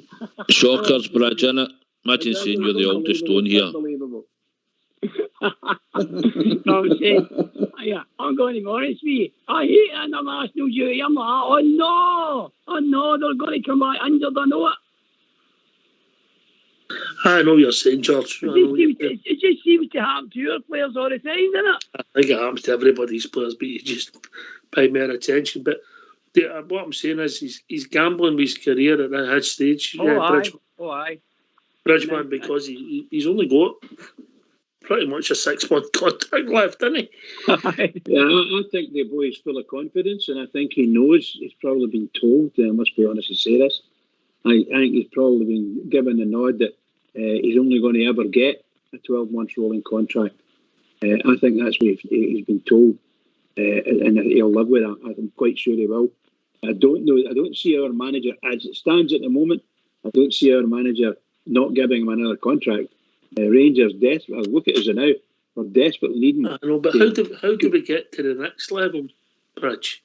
We had this debate last night. I mean, did he get? Well, you're not going to get to the next level dropping someone like him. You've got two centre halves who are injured now. Mm-hmm. I think Simpson's injured, isn't he? No, is he not? No. Well, he's out of sorts. Let's put it that way then. So you may find that he isn't the sort of the sweet thing that people think he is from a football perspective. But definitely Katic out is a big drop for us, a big drop. And the way Goldson has been performing of late hasn't been the greatest. Although I like him, I think we should keep him as well. But if we lose Goldson, if you think about it, get to the end of the season, Katic is just going to start coming back in. We're going to lose Goldson probably because his contract's up. We might lose Balogun because his contract's up, but I think the manager would move heaven and earth to get him on a year's contract. That's what I think will happen, and that will suit Balogun. Thoughts, Southside? Bridge, I don't see. I respect your opinion, but I don't see it. We've got to go out and get maybe boys, probably maybe 22, 23 that's played a decent sort of level of football, maybe whether in Spain, whether in Italy, whether in France or Germany or whatever, or in Britain. But we need to go and get athletic football players. Balogun in Europe, no, it'll not be quick, Bridge. We're going into the Champions League. We're going to be in the third or the fourth pot. We might go into a group, but we're going to win against some teams, and it's quick in there in that Champions League. You can see that we get caught out in the Europa League at times with pace and that. So you're up in your ante again and get into Champions League. And Goldson, for me, I'll not do Champions League level. He's talking about Balogun on another game another year. No, for me. No, I said this earlier, Ox. No, I wouldn't. I think we need to shake the defence up a bit. And I've even got my doubts whether Stevie G would even keep Katic, you know. I hope he does. I think he knows, played on the right hand side of the defence. If Goldson eventually leaves, he's always played on the left of the two. Hollander obviously gives you something, but I even doubt whether he would have the pace as well in the Champions League, although he's a good reader of the game. So I think it's something. I'm seriously great respect for him. I don't see Rangers having the cash to do what you're talking about, because I would love them to get down in the second division. I think you've heard me saying it a million times, and bring us back a monster. Just bring us back a monster. 6'6", 6'7", and you get him at centre and train him up. You've always been asking for that, Bridge. Exactly, I'm saying that, and yes, that's what I would love, because the ones that we've got now, you can see the weakness in them constantly. And well said. I accept your point. I'm in the south side camp because I just don't. I think By need the to get the way, wages. Oxshire, so am I. I'm in that camp and all. We need to upgrade by our players, man, because you get into Champions League, the players are a lot better. They're a lot quicker. And they're sharper. You know what I'm talking about? Everything. And their players, they just look too slow. They get caught in Europa League. They just look really slow. I don't know if you think that yourself. I think we're going to watch it.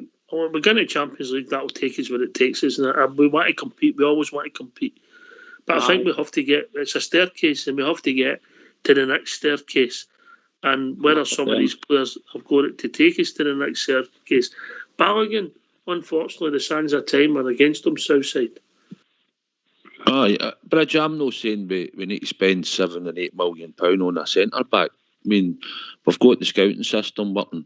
Obviously, we might be able to pick somebody up that's played at a decent level and might just become the end of their contract, and Champions League might attract him. I want him here for to win the Premier League as well. I just think that we need to add a bit of pace in our defence, and if we can get them at 6'5" or 6'6", and that, I'll go with that, Bridge, you know. But first and foremost, I just think we need better centre backs, and we certainly need them mobile. We don't really want the project, because the project's not really what we're looking for. So we're trying to get somebody that's got a sort of near enough finished article, but we can make them a bit better, but no the project style. Do you know what I'm saying, Bridge? I'm looking for somebody that's maybe played 150 games, maybe a bit at a decent level, 200 games, and might want to move for that club, or had been at 2 clubs, but has got a good pedigree, and we can maybe get in there and nick them. I'm not talking about big signings. I don't agree with that, man. That's bang on the money, man. Suicide, man. You know what I mean? I should phone Michael Beale. I should phone Michael Beale and tell him this, by the way. No, see down in England, if you go down to England there, any divisions, you could pick people up, and you've not got this cross-border, you've got a cross-border thing where it doesn't cost again sometimes. Money. You know, so you can go in there. I'll give you one name that will maybe shoot that down in flames for us, who might not get us to the next level as we sit today. Jack Simpson. Oh, I know. We're trying to get to the next level. We're not trying to stand still. Yeah, we need better than what we've got if we're going to go and sign people. We don't need Southside said we don't need projects. George? Well, I agree with that. I want players, man, that are ready to go.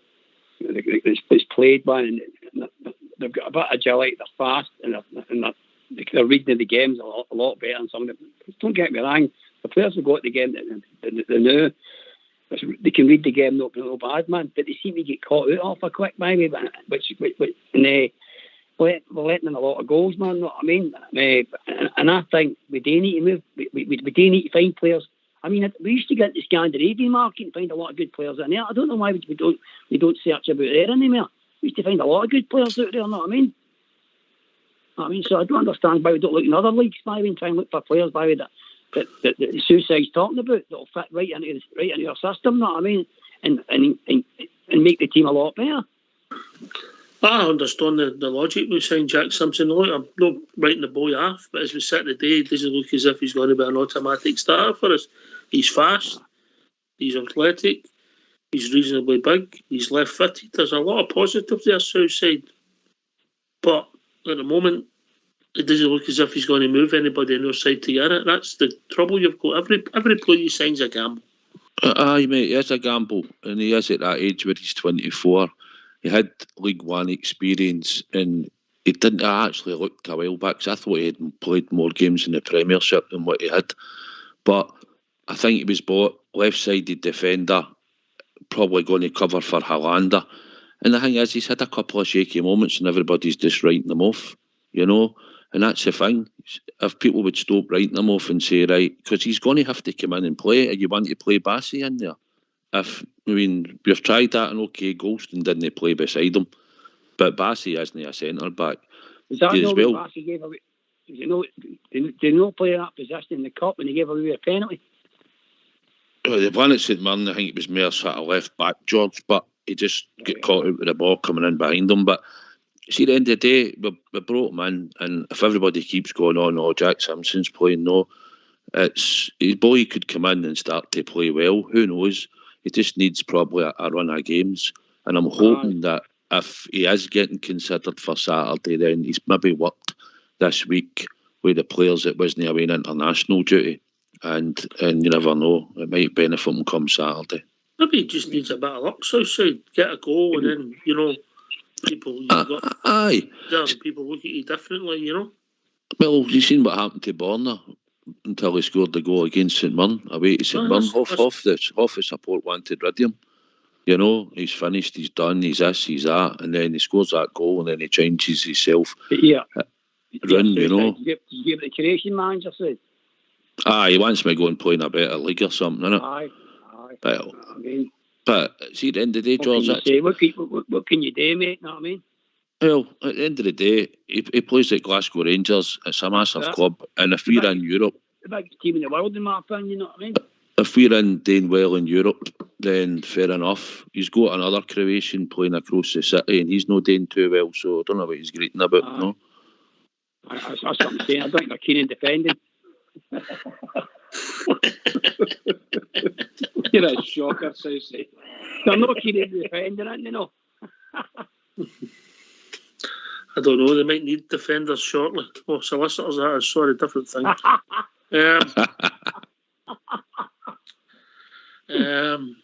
Right, okay, but interesting. I think we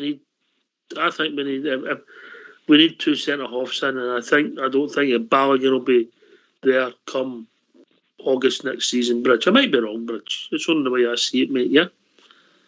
I'm certainly not going to disagree with you. I'm thinking along the lines that they're going to keep going to the level they're at until they get into the European Champions League, and then see where we are then. Get some cash and go and buy. I don't see us, unless we've got a big investor coming in Christmas time or something like that, and Santa Claus comes in and gives Rangers a tidy few quid, then we could go and buy. And I dare say the manager, if need be, the manager could put his mind to a player that he would really like to have in his team. Santa, Brad, are you going to do that? No me.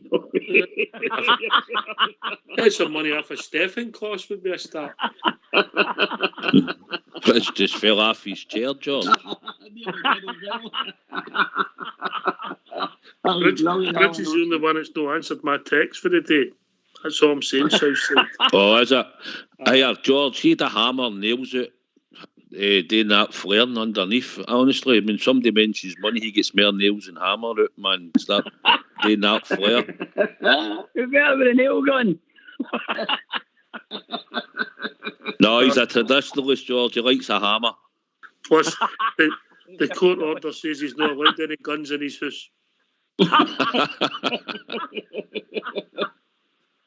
Oh, boy. Oh, amazing. Oh, dear. Sam. The bridge is he's away, Southside. Oh, he's away again. George is away. Boy in the white collar. Hey, well, Bridge gets himself together. Let's hear from you. Why don't you give us a call on 0141 356 1972. It's your show, it's your platform. Let's hear from you.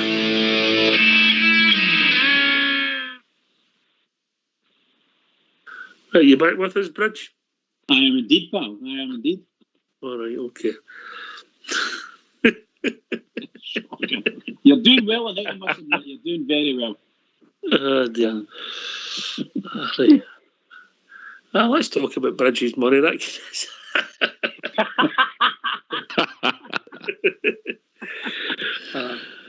What do you think, Southside?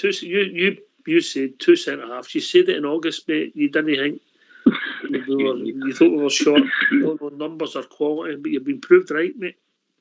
I just thought we were short, mate. I think we want to always up the quality at Rangers and that, and I just think when you look at the ages of our defenders and obviously we've had injuries with Hollander in and out the team and that, and obviously Balogun's age and he's been in and out, he's filled in and done a job, mate, and everybody done well last season.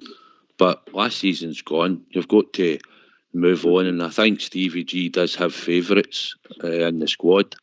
And at the end of the day, when your favourites aren't doing it, and you stick by them. Sometimes it goes against you. So I just think some fresh blood had to come in, and I'm still unhappy with the sort of way Golston's went about it. So I'm just taking it that I think he might be leaving, and that makes it even more for me, mate, that we really need to strengthen in the centre-back position. Whether we can get somebody in January, that'll be up to the management and Ross Wilson. I'd like to think we're looking at centre-backs, mate, anyway, for the start of next season, if no in January. I think it's something we know we've got to strengthen, and possibly come then we might need probably 3, maybe even 4. Who knows? I agree. But I'm prepared to give Simpson a chance, mate. I really want Simpson to be given a chance. But brought him in, he's not going to go into that team and no play well or no want to play well. We want to do his best, and we've just got to support him when he's on the park if he's given a chance on Saturday. Aye, George? I agree with that, by man, because I believe that I just think the situation with Golson is, I'm convinced he's tore it off. Honestly, I really do. I think he wants to be doing south. I think in his mind, he's won a what you call it, a league winners medal, man. That's good enough for him. He just wants to go for the cash now. That's what I believe. So we need to fill that void in right away as soon as possible with somebody. Look for somebody who's even better quality than Golson. You know what I mean? That's what I think. Ideally, George, I agree with you. Ideally, that's what we want. Somebody of a higher quality to come into the squad. Whether you get it or not. We've been needing that for years, mate. We really have. Yeah, absolutely. But it's all about levels. We're not going to go up 4 rungs at once. We need to get to the next rung. That's it. Just somebody.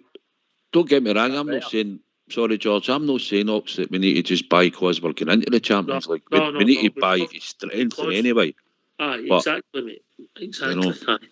We should always look to be improved. Now, again, signings will not work for you, George. Injuries, out of form, players don't work at certain clubs, you know. It happens. And then, I know. And I think a lot of players who doing south come up here believing that their game's a lot quicker until they come up here. And I think the pace can have freezing maybe a bit of a fright. You know, I'm talking about the lap. Wow, it's a lot faster than I thought it was up here, you know what I mean? Plus, you don't get any time in the ball, man. It's usually on the ball, man. They're getting tackled from behind or whatever, you know what I mean?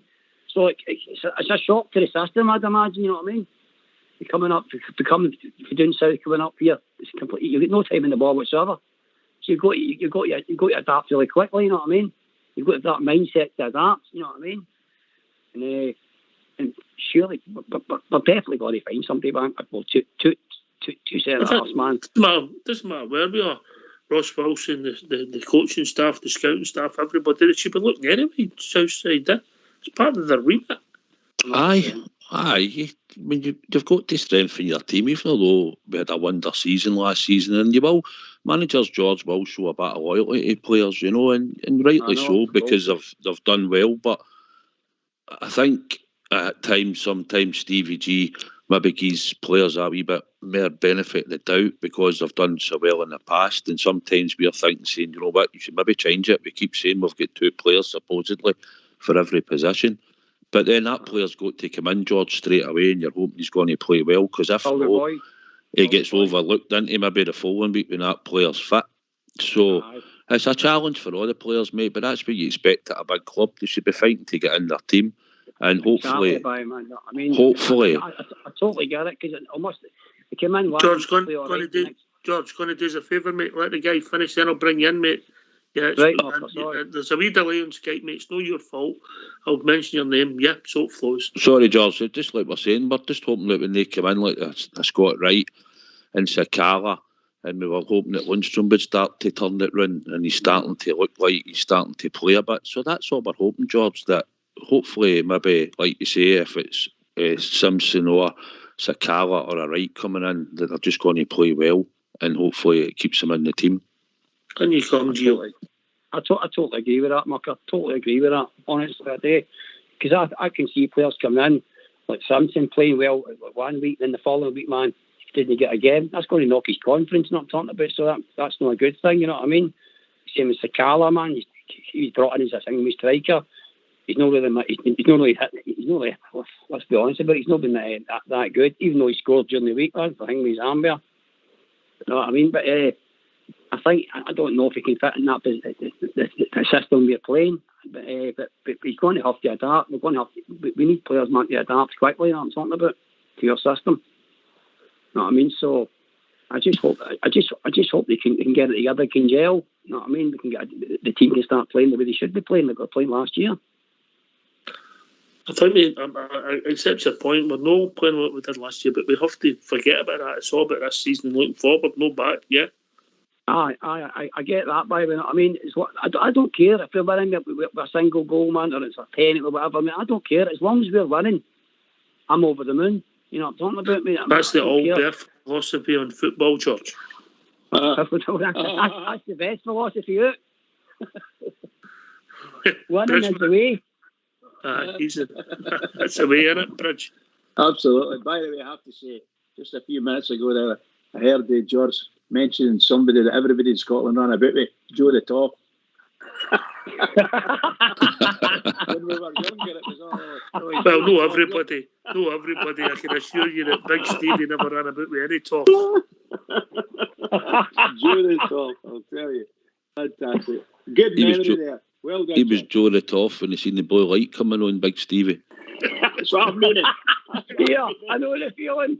Absolutely. For years he thought the ice cream fan had a blue light. Oh boy. Busies. Right, I'm Joe the Top. It's amazing the strength you get when you see that blue light, isn't it? The speed you can get up to. Did you buy Usain Bolt with your worky boots on?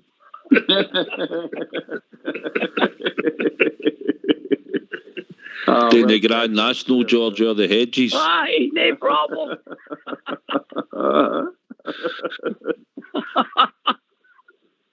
By chance, that boy's fast. He's that fast, we couldn't get a photo of him.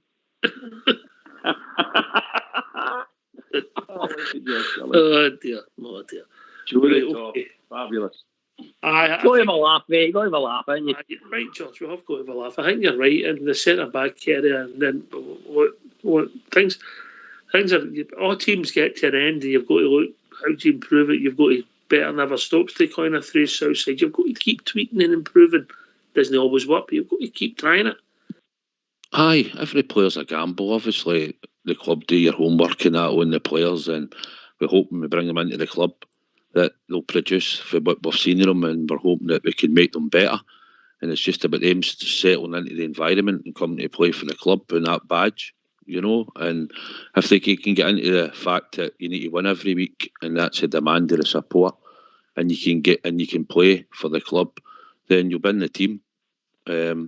I can accept players don't have good games, mate. The odd time you can accept them a bad performance, but you expect them all to try, and then most of the time they all do try. It's just if you have a bad performance, you have it. But Stevie G might have to be sometimes a wee bit ruthless at times. Once we fill the squad back, if Ryan Jack's back fit, you've got Ryan Kent back fit, and everybody else is back. Hollander even comes back. Then we look at the squad, you know, and he's going to have to pick 11.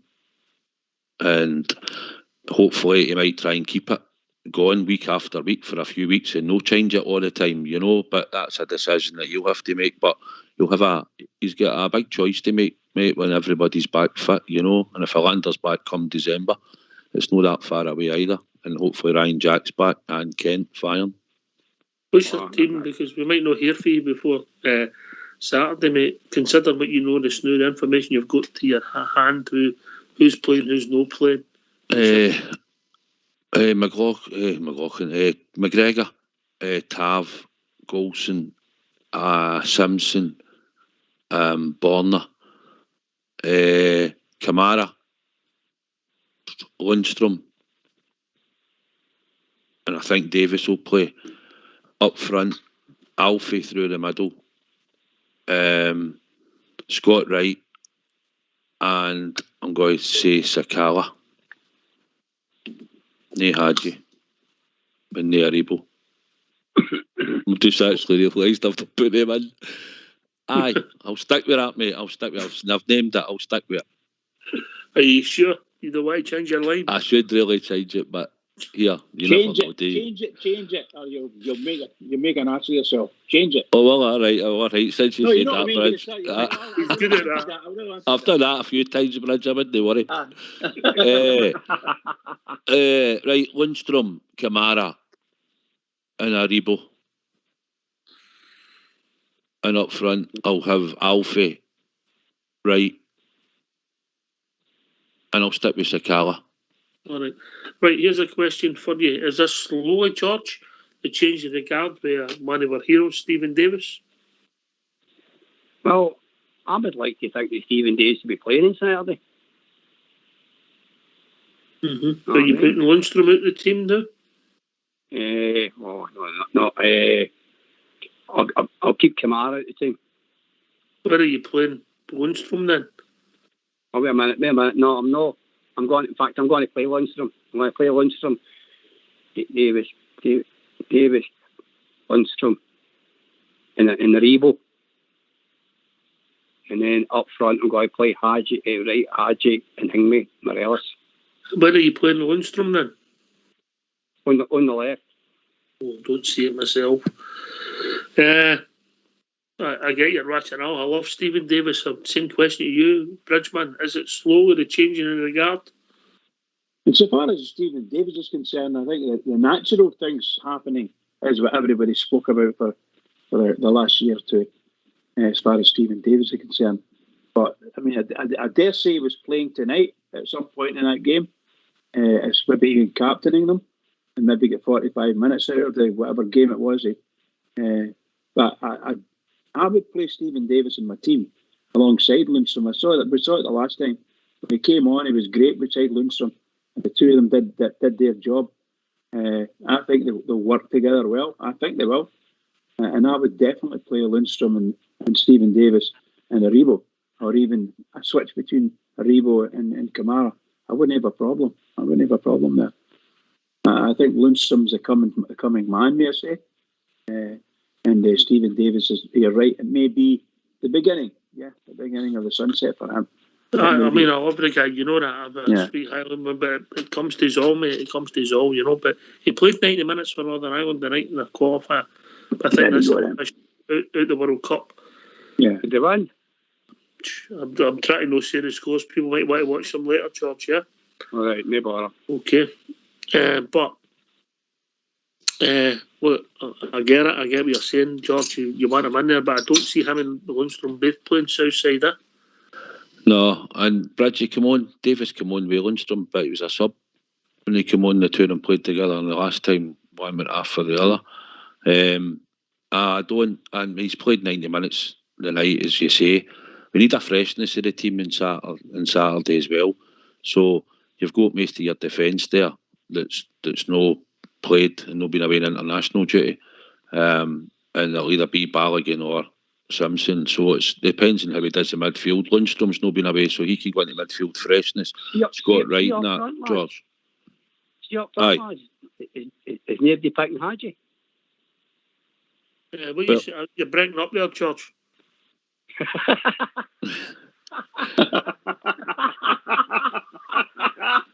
George has got you there again. There's room for Hadji for me, mate, depending who's fit. If Roof might have to sit out, you could have Wright or Sakala, Alfie and Hadji, mate, yeah? Aye. You know, maybe Roof, maybe on the bench in case. But aye. I think Aribo's better position for us. How we get him there, south side. I would do that. Aye, it would be. It's just been away international duty and that, but I know he can go in and play, don't get me wrong. And it might be a game where he's wanting him to try and open up their defence, but I think we could hit them with a wee bit of pace at either side, with Wright and Sakala and Alfie through the middle. Because I don't think Roof will start or that because he's travelling in the game time. So, but Hadji or an Aribo up there in the front three as well would probably, but just my own opinion, I think probably the two of them with pace. I can understand the upstairs rationale, by because you know what I mean. there's no the Hearts defenders are any better than Rudiger. I get where he's coming from, not talking about. I really get it. God, but some goal the boys scored Friday night, mate. It was a good game, but he still got walloped. Aye, I know. Aye, but he's got a good attitude, mate. I mean, I said the goal doesn't matter. My team get beat, doesn't matter. Aye, it was a great goal. I got 1 or 2 texts about it, George. No. Easy, you want to Ping, ping, ping, ping, ping. Do you know how Hearts are slow in the defence? But you look at Halkett and Suter and that Smith. You know, so you know about a pace. A step up for them against us, and we shouldn't have any fears. Southside, being honest with you, I get you. Aye, I'm not worried if it's Hadji goes up or Aribo goes up, but I just thought maybe them getting on the ball and just going direct at them, you know. Mm-hmm. I thought we'd open them up a bit more. That's all. Well said, mate. Well said. Aye. What's your team, George? Have you made up your mind in that midfield area yet? How you playing it? I'm going for Davis. Right. I'm going for Davis, Lundstrom, and Hingway, Aribo. Okay.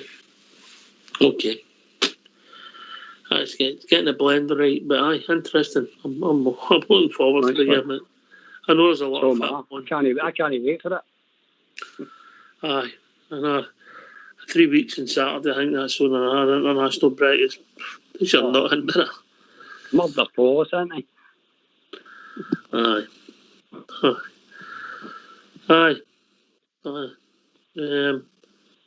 The biggest story tonight must be Northern Ireland's neighbours strip. There you go. There's something for you to check out. It must be bad. You know. So aye. Sakala, thoughts Southside?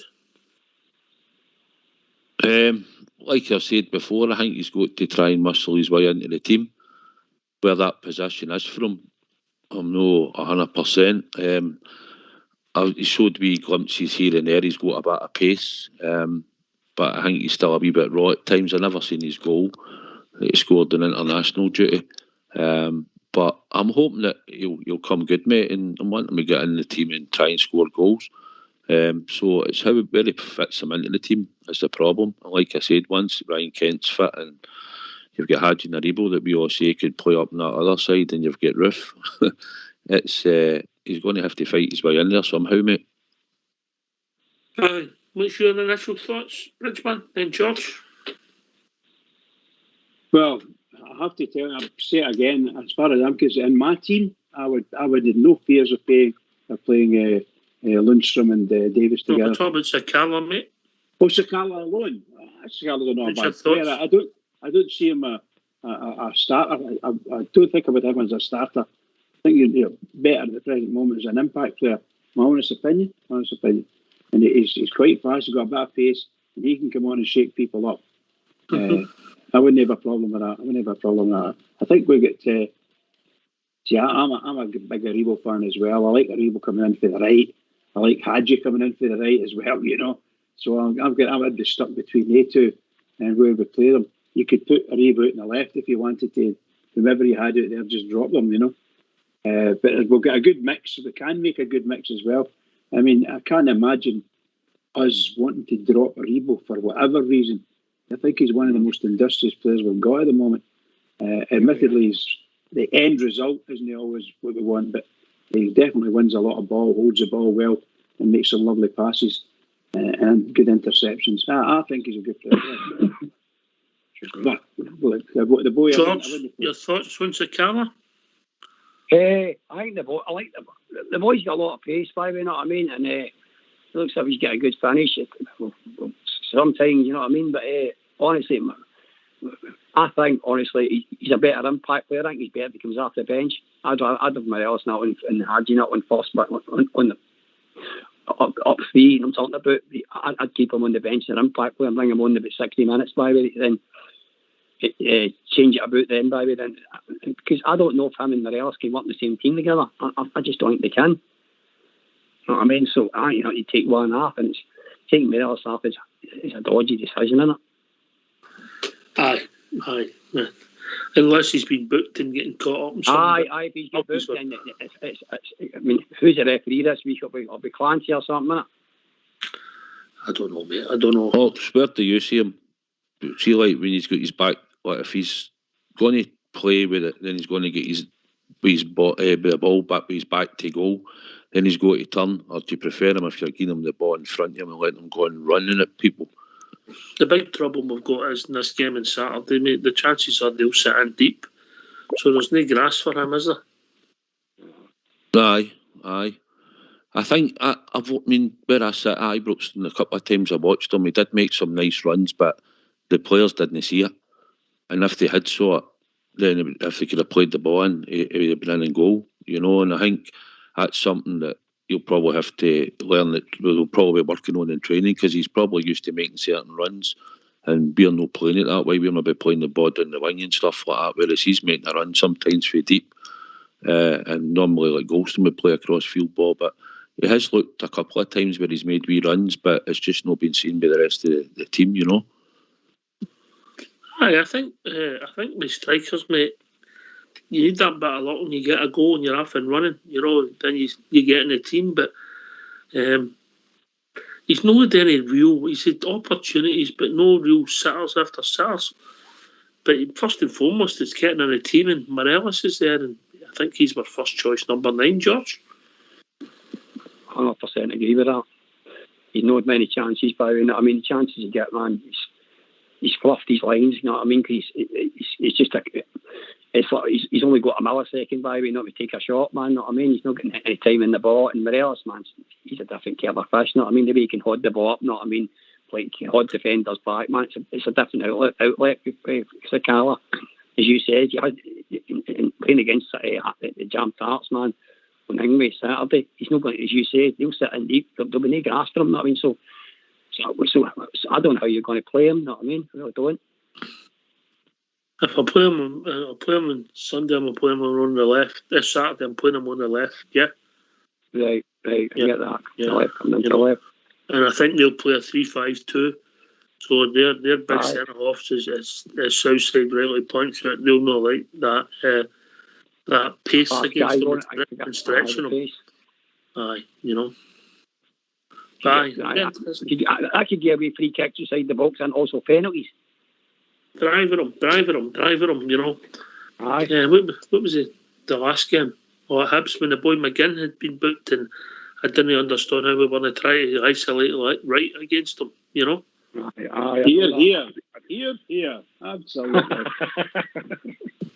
I know. It's baffling, isn't it? Sometimes. How can you not see it? I mean, he had to beat him, didn't he, with pace? But then without a shadow of a doubt, he'd have beaten him. I thought he'd run him ragged, but as you say, man, he just didn't see it, which was just strange. Aye. One of the dirtiest players in the league too, that boy McGinn. One of the dirtiest players in the league. You never. It's an easy game when you're watching Southside, isn't it? Aye, in fairness to Wright and all, early doors, he took a couple of hefty challenges as well. A few times he's been in the team. St Johnstone had a go at him and all, and that. There's a few games where teams have had a go at him. But in Europe and all.